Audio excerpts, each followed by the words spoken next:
네, 이번에는 세 번째 시간이죠. 고구려 신라 백제의 성립과 발전 과정에 대해서 공부하도록 하겠습니다. 먼저 삼국의 건국 순서를 보도록 할게요. 우리 교과서 8쪽에 보면 연표가 나와 있죠.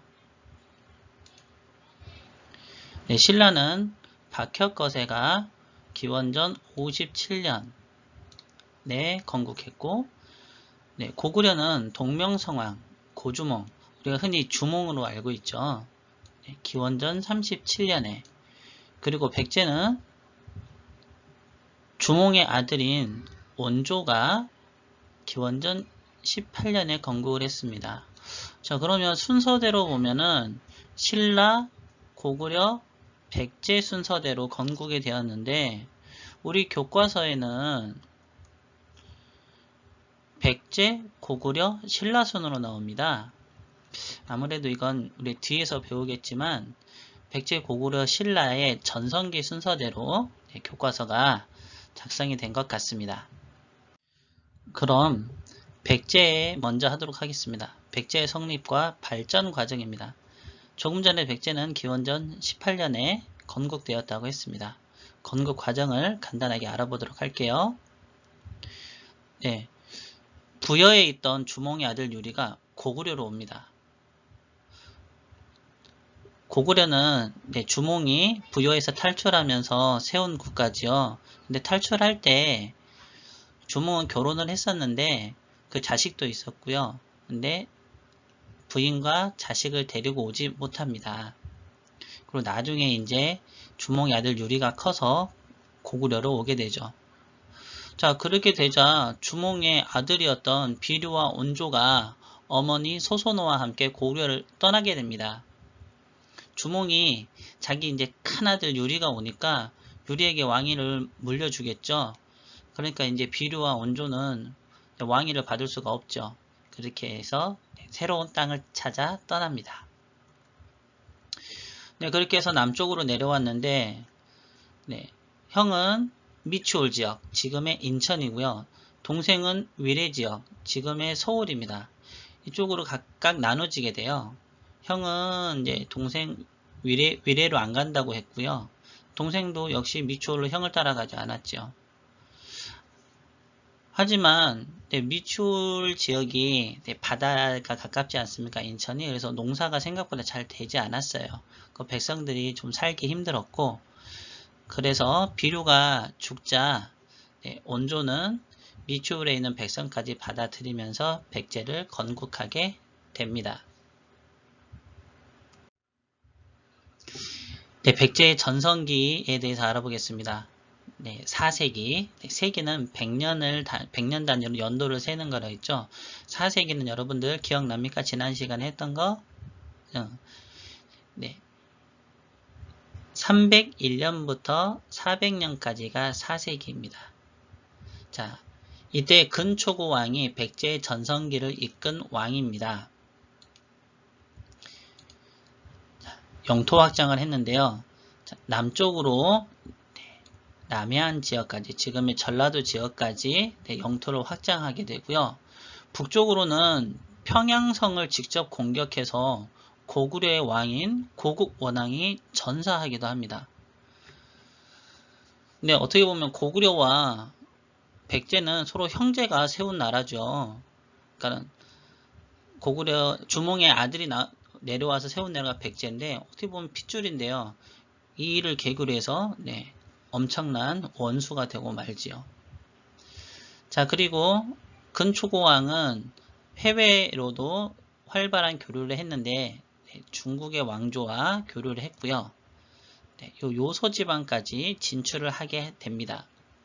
그리고 외와도 교류를 합니다. 실제로 이 외는 그 당시 일본의 나라 이름입니다. 특히 여러분들 외왕에게 칠지도라고 하는 칼을 하사합니다. 여러분들 이 하사란 말은 윗사람이 아랫사람에게 선물을 주는 것을 뜻하는 말이죠. 자, 그리고 일본의 천자문과 논어를 전달하죠. 이때. 그리고 역사책을 편찬합니다. 우리가 역사를 배우는 이유 첫 번째 시간에 얘기했었습니다. 그래서 근초고 왕도 역사의 중요성을 인식을 했던 것 같습니다. 다음은 고구려의 성립과 발전 과정에 대해서 알아보겠습니다. 네, 고구려는 기원전 37년에 건국이 되었고요. 자, 우리 교과서에 나와 있는 지도인데요. 네, 부여에 대한 설명이 나와 있죠. 부여는 기원전 2세기부터 494년까지 꽤 오랫동안 지속되었던 북만주 지역에 있던 나라입니다. 네, 이 부여는 바로 주몽의 아버지의 나라이기도 하죠. 그러니까는 주몽의 나라이기도 합니다. 주몽이 부여에서 나오게 되죠. 나오면서 졸본 지역에 도착해서 졸본 지역의 지배 세력이었던 소선호 가문과 결혼을 하고요. 그리고 그 세력을 바탕으로 해서 나라를 세우니 그 나라가 바로 고구려입니다. 주몽이 활을 굉장히 잘 쏴서 주몽이라고 했죠. 주몽이 부여를 탈출할 때 재미있었던 이야기가 있습니다. 자, 주몽이 부여에서 탈출할 때 엄체수라고 하는 큰 강에 강물이 불어나서 도저히 강을 건널 수가 없었습니다. 그러자 주몽은 나는 천재, 해모수의 아들이요, 하백의 외손자이다. 여러분들 주몽의 어머니가 유하지요. 유하가 바로 하백의 딸이죠. 나를 쫓는 군사가 곧 닥치는데 이를 어찌하면 좋단 말인가? 라고 탄식을 하자 그 엄체수에 있던 물고기와 자라들이 붕 떠올라서 강을 건널 다리를 만들어 주었다는 겁니다. 그리고 그 물고기와 자라들이 만든 다리를 건너서 무사히 도망을 갔고요. 자, 주몽과 그 일행이 강을 건너자 다시 그 자라와 물고기들이 만든 다리는 싹 사라져서 그 주몽을 쫓던 부여 군사들이 더 이상 뒤쫓지 못하게 됐다고 하지요. 자, 이처럼 고구려의 시조인 주몽에 대해서 굉장히 신격화된 이런 이야기들이 있습니다. 주몽도 여러분들 안에서 태어났죠. 자, 다음은 고구려의 성립과 발전 과정입니다. 고구려의 전성기는 5세기이고요. 광개토 대왕과 그의 아들인 장수왕 때입니다. 자, 보십시오. 우리 역사상 우리 민족이 세운 국가 중에서 가장 큰 영토를 차지했던 시기가 바로 이 시기입니다. 이렇게 보십시오. 이렇게 해서 지금의 강원도와 충청북도 지역 그리고 북한 지역과 만주 지역까지 다 차지하고 있습니다. 먼저 광개토 대왕에 대해서 알아보도록 할게요.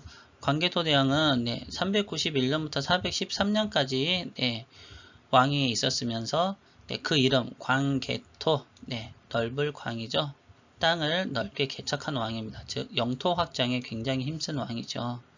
396년에 백제를 공격해서 한강 이북을, 한강의 북쪽을 차지하게 되고요. 그다음에 요동 지역, 이 지역에는 후연과 동부여가 있었는데 이 나라들을 물리치게 됩니다. 그리고 신라의 침범한 왜구를 군사 5만 명을 보내줘서 격퇴하는 데 도움을 줍니다. 자, 그리고 국내로는 새로운 관직을 정비를 하고 평양에 9개의 절을 지어서 백성들이 정신적인 평안을 할 수 있도록 도움을 주었죠. 그리고 여러분들 여기 보면 라호 강이 나옵니다. 이 강을 다른 말로 뭐라고 하냐면 요하라고 합니다. 이 요하를 중국어로 읽으면 라오허 강이 되는데요. 이 강을 지역으로 서쪽 지역이 요서지방, 동쪽 지형이 요동지방입니다. 우리가 고구려를 좀 더 자세하게 배우면 이 요서와 요동지방에 대해서 굉장히 많이 나오게 됩니다. 하지만 초등학교에서는 이 정도만 다루니까요. 나중에 중학교 올라가서 고등학교 올라가서 더 자세히 배우도록 하세요. 네, 다음은 장수왕입니다. 장수왕은 장수란 뜻이 오래 산다는 뜻이죠. 네, 밑에 보세요. 장수왕은 394년에 태어나서 491년에 돌아가셨습니다. 네, 우리나라 나이로 무려 98세입니다. 네, 아마 평균 수명의 한 3배 이상을 사셨던 것 같습니다. 재위기간은 광개토대왕이 돌아가신 413년부터 491년까지고요. 재위기간도 무려 79년이나 됩니다. 네, 장수왕은 아버지 광개토대왕이 북쪽으로 영토 확장에 힘을 썼다면 장수왕은 남쪽으로 영토 확장에 힘을 쓰게 됩니다. 자, 그래서 평양으로 수도를 옮기게 되죠. 예, 여기 국내성에서 평양으로 수도를 옮깁니다. 그리고 영토 확장은 방금 얘기했던 대로 남쪽으로 주력을 하게 되는데요. 이때 한강과 한강 이남 지방을 고구려의 영토로 만들게 됩니다. 그리고 선왕인 아버지 광개토 대왕릉비를 만들어서 그 업적을 기리게 되지요. 광개토 대왕릉비는 지금 현재 중국에 있습니다. 국내성 근처에 있죠. 여기 국내성 근처, 지금의 중국 지안입니다.